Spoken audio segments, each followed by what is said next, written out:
Malaki pa naman ano, sayang. Kaya na muna. Ayan o. Gawin na natin. Medyo tinikman ko na, hindi naman po ganun. May gamey ng konti pero okay na. Kasi hindi naman natin kailangan masyadong ako.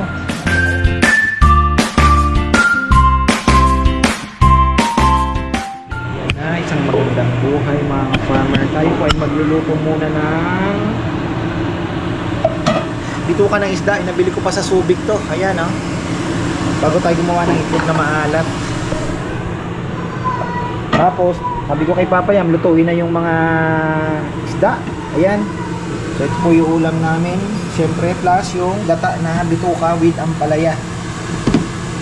Sarap niyan. Ayan. So siyempre, ano bang una? Tsamba lang to. Sibuyas, saray ko. Tumatalsik. Bawang.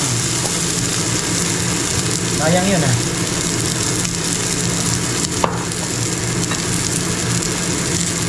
Luya. Nekos.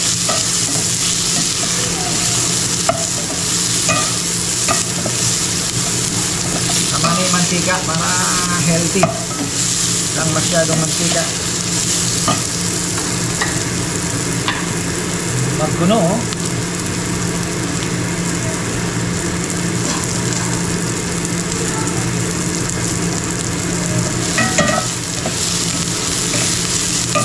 Ang bango. Siyempre, eto na.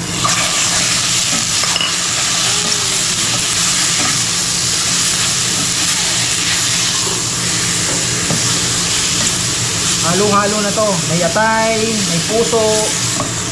Tapos yung intestine niya. Kasi si Papa Yam nagpatira. Adobo niya daw. Marami sana to eh. Ang sabi ko masyado namang marami kung ubusin natin. Tama-tama. Ito po yung nabili ko sa Subic. Isang malaking tuna. Yung buong bituka niya. Tubig yan.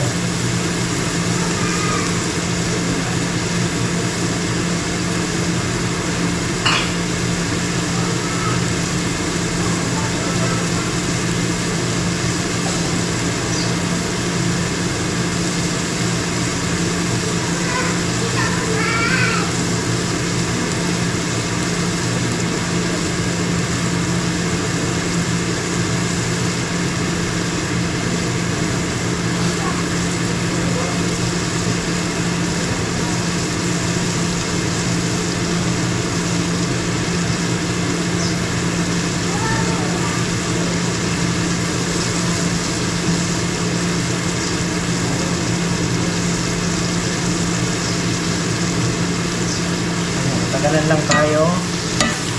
Sige, luto-luto muna. Ready ko lang yung pangalawang gata.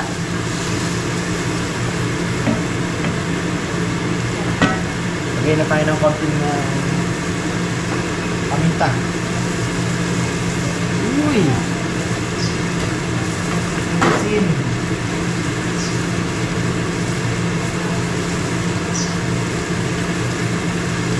Diba?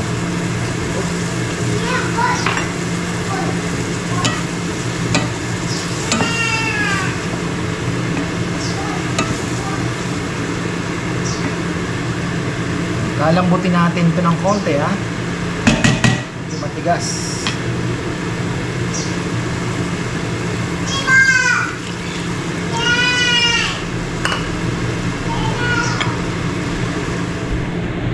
Kalimutan ko, maglalagay pala tayo ng alamangins. At isang ano lang. Ayan o. Naluto na to. Pangmangga. Pwede na yan. Naluto ni Mama Bet na pangmangga. Saka yung takip tayo. Sarado natin ang maigi.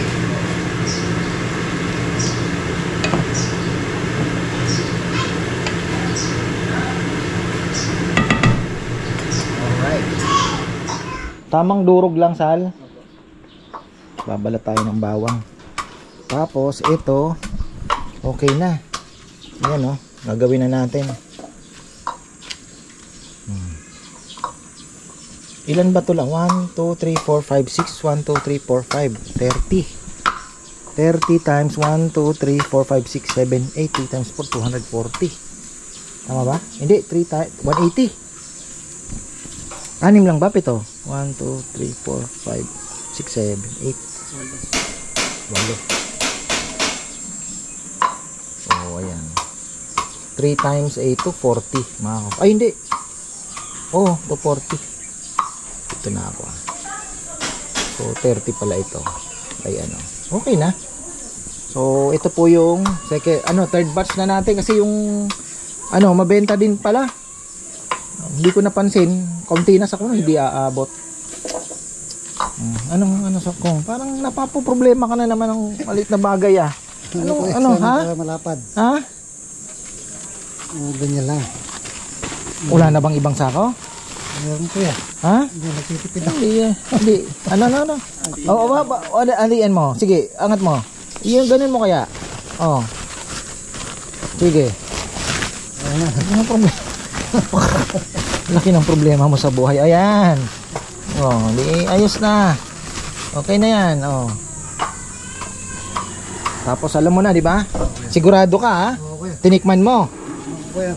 Ano? Hindi maalat-alat, kailangan maalat na maalat. Hap-hap to eh. Ha? Maalat pala. Oh. Iusog mo na muna yung mga hindi kailangan. May kape. Doon mo na muna kaya yan.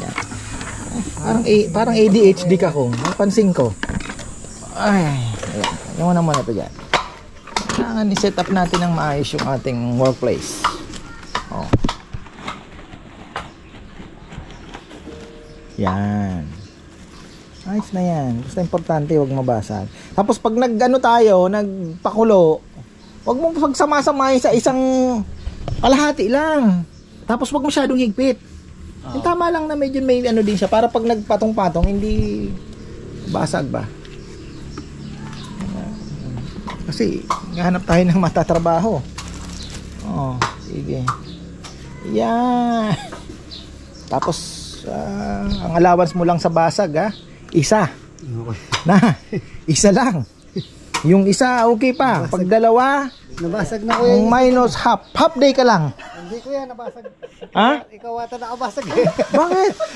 Nabasag dito kanina. Hindi, wala na yung muna. Pero pagka dalawa ng basag, half day ka na lang. Ayan. Maganda to, malaki.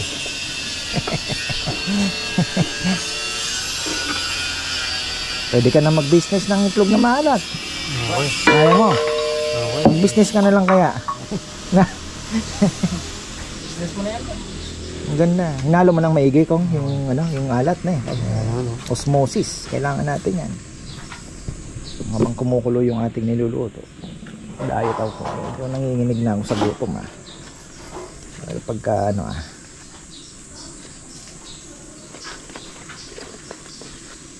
ano ulit tayo? Abono ulit tayo kung ng Lunes uli niyan.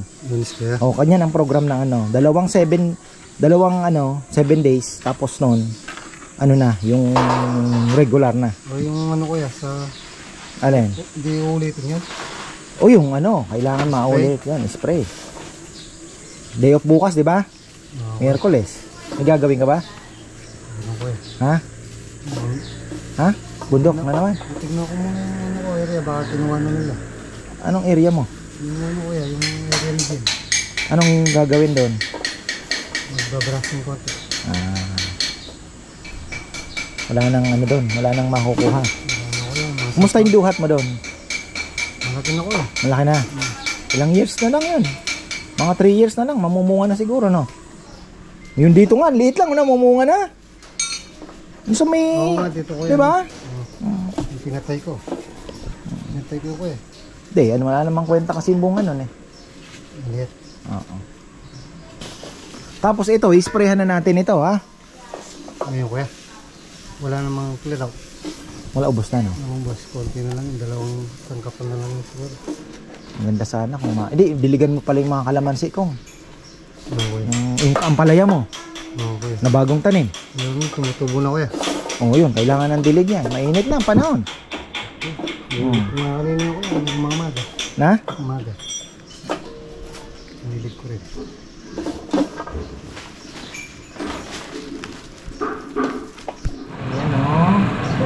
Medyo tinikman ko na, hindi naman po ganun. May gamey ng konti pero okay na. Kasi hindi naman natin kailangan masyadong masya kaya. Sabi ko na eh.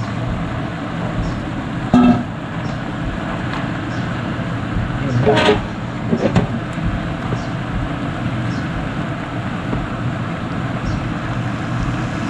Kaya yan. Ginagay ko na yung gata na pangalawang piga pa lang ha, wala pa po yung kakang gata. Lutuin muna natin ng konti. Pagka nabaliktad, isang baliktad, kakang gata na. Sa biyahe na nadali yan. Nabasag niya yan, sabi niya na ano. Para ano. Hindi ko yan, nakita ko na kagad dito. Adwala? Adwala ba? Itong.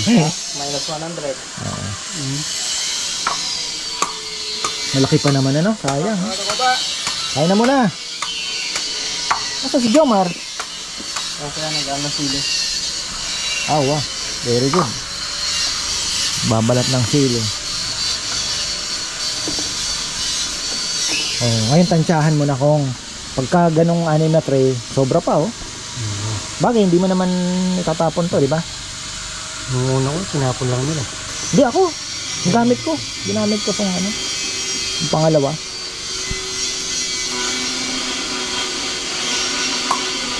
Hindi mo naman, mayroon nag-comment kasi kailangan daw ilubog. Hindi mo naman kailangan ng ilubog. Ganyan lang. Naalat na.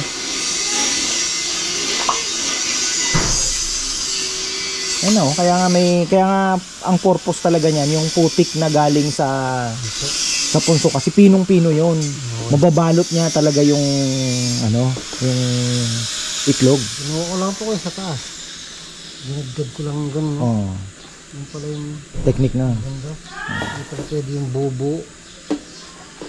Matagal. May nagpakita sa'yo, wala namang. Wala naman kuya. Duwende, wala. Sabi niya.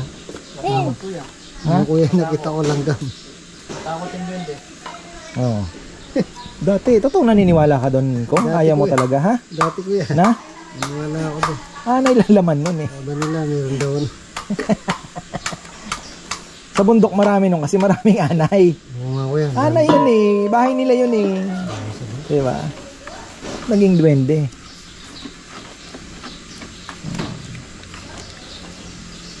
Ayan. Ayos na. Kaya na tayo. Luto na din yung aking niluluto na gata na ano. Tikman nyo yung ampalaya na ano. Bituka ng isda. Na? Dito, itabi mo ito. Patong-patungin mo. Tabi mo dahil magagamit natin yan.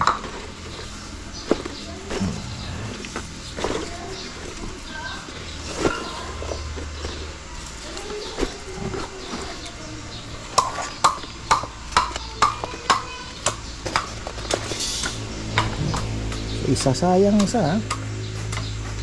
Pang ano na lang yan, pang almusal. Oh, dami. Diba? Tansyan mo. Dami ka pala. Oh. Kasi babalutin mo lang eh, no? Kahit isang ano pa yan, no? Pero yung dadagdagan din natin ng asin yan pagka inano natin. O, yan na po. Ating itlog na maalat. 6 trays. At hopefully ay wala naman gaano mabasag pag niluto natin sa susunod na ano, pagluluto. So ito, iwan na lang natin na naman. Cool dark place. Baka dito sa bodega, tatakpan ng isang saho uli. Tapos sa anong date ngayon? 24 na po, papayam? O nga eh. 24. So tandaan ninyo. Pwede naman sa 16 days siguro, pwede na. Huwag na nating isagad ng 18 kasi medyo umibabaw yung alat. Pero okay pa rin naman. Pero okay din, no? Patingin nyo, tama ba yung alat, papaya mo? Maalat? Tama lang sa 18, ano? O, mag-18 na tayo. So, may 31 bang, ano? March 31, oo. So, April 7? Tama ba?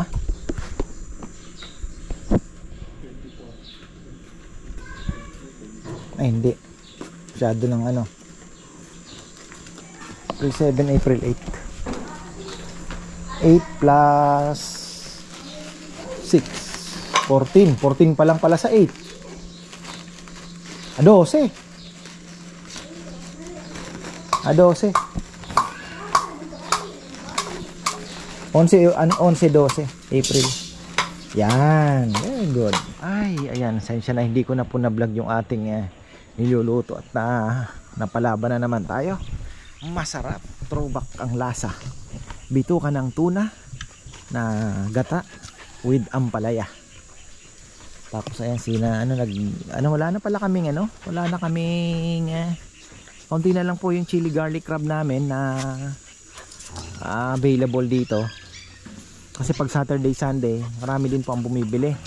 Tapos syempre, yung Shopee pa. Ayan, Shopee natin. Active po tayo. Basta tingnan nyo lang po yung store namin, no? Ka-farmers. Kasi meron pong, ewan ko, di ko alam kung paano nila nagagawa yan. Nagbebenta din. Tapos 400 plus. Huwag po kayong bibili. Basta Arayat dapat yung aming tindahan. At may mga scammer po na ganun. Tapos iba yung matatanggap. Baka mamaya akala ninyo kami naman ang nangi-scam. Hindi po ganun. May mga scammer po. Parang may nakita nga ako, may sold na eh. Ewan ko kung sana hindi naman po subscriber ang nakabili, no? Kasi talagang grabe ngayon. Ibang klase mga tao. So ayun.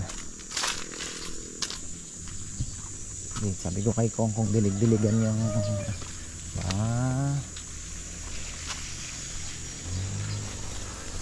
saan tumubo na ba yung ampalaya mo, Kong? Kailangan ng yan. Bukas wala ka. Ayun, okay na pala. Kailangan mabungkal pala ang gilid-gilid nito, ano?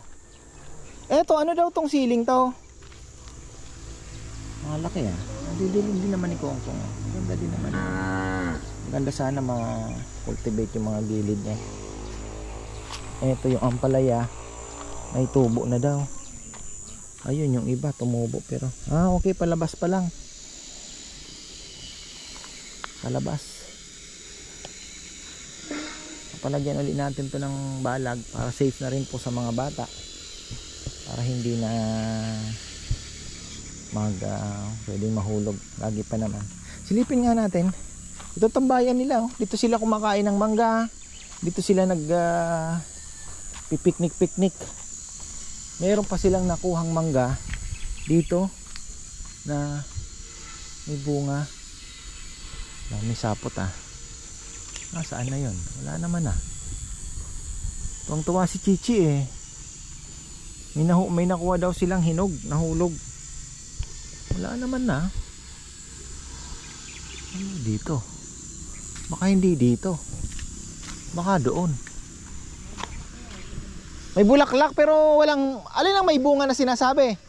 Ito? Ito daw? Wala na. Wala na. Oo. Ayan.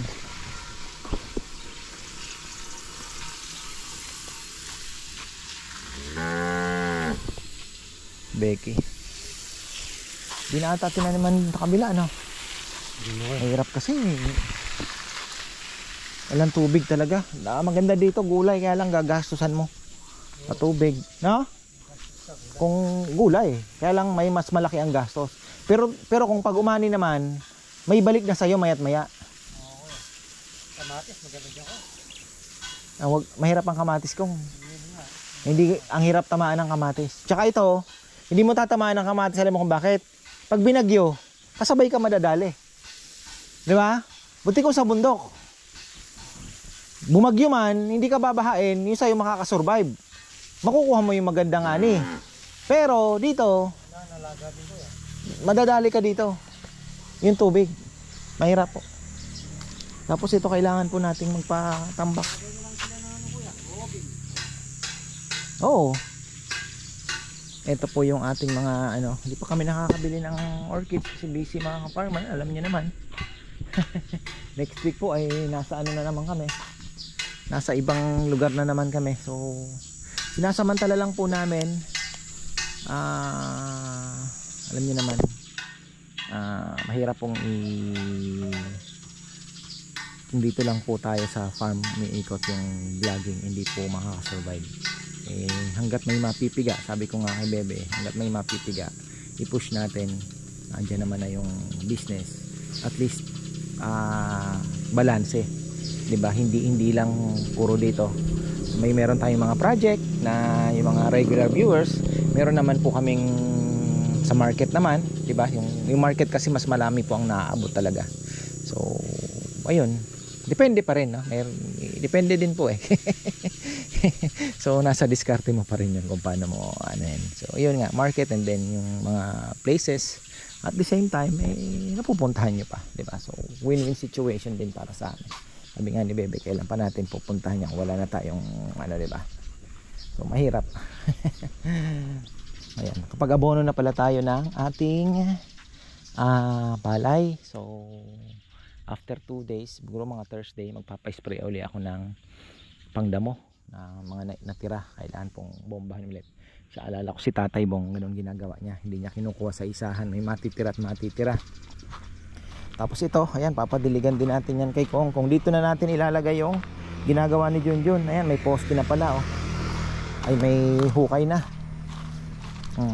Ayan, yung mga kalamansi natin, kailangan natin dilig-diligan dahil may mga bulaklak na. Mamumulaklak na po ngayon yan dahil tag-init na.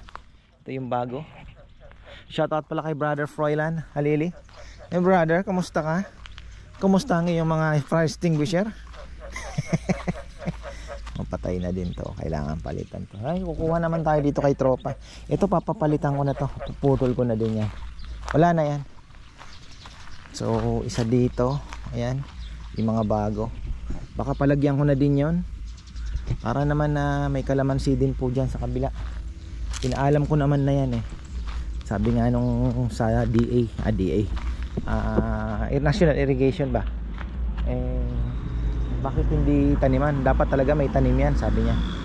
So ito naman po mga farmer, dito natin, paano kaya ano, boom truck.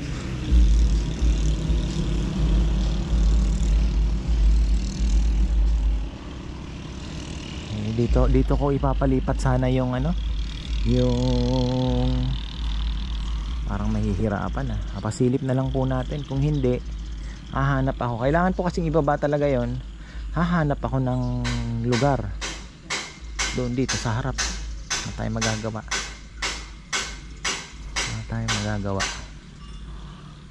So dito po gusto ko sanang padaanin yung boom truck, i-shoot dyan sa kabila. Kaya lang baka mamaya yung pagbaba na ganun hindi kayanin, ano, masyado nang mataas pag binaba. Depende sa diskarte ng operator yan.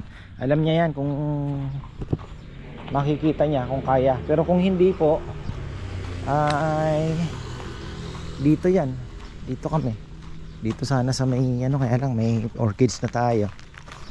Malagay ko dito sa may basketball court ng kailangan po kasing ibaba talaga eh. Dito hindi naman pwede. Dito naisip ko dito, pinaka corner dito, pwede siya, tamang tama siya dito. Medyo nakaharang dito, hindi din naman pwede sasakyan. Wala na pong ibang pwesto kundi dito talaga. Sana magkasya. Ay, di ba? So ayan, happy advance happy birthday pala kay Ate Maria Dayaw. So ayan, ate, gawa natin ng paraan at madi-deliver naman yung lechon. Kami na po maghatid para magkita-kita din kami na Ate Marlene. So ayun, at shoutout na rin kay Tita Bulaklak, kay Auntie Flower. Ayan, hello po sa inyo. At sana magkita-kita tayo uli. Siyempre, happy vacation din kay Ate Sylvia at Ate Yoyet. Ayan ate, happy vacation sa iyo. Long time no marites tayo. At kay Tita Susan din siyempre, at Tito Luis, kumusta po kayo dyan?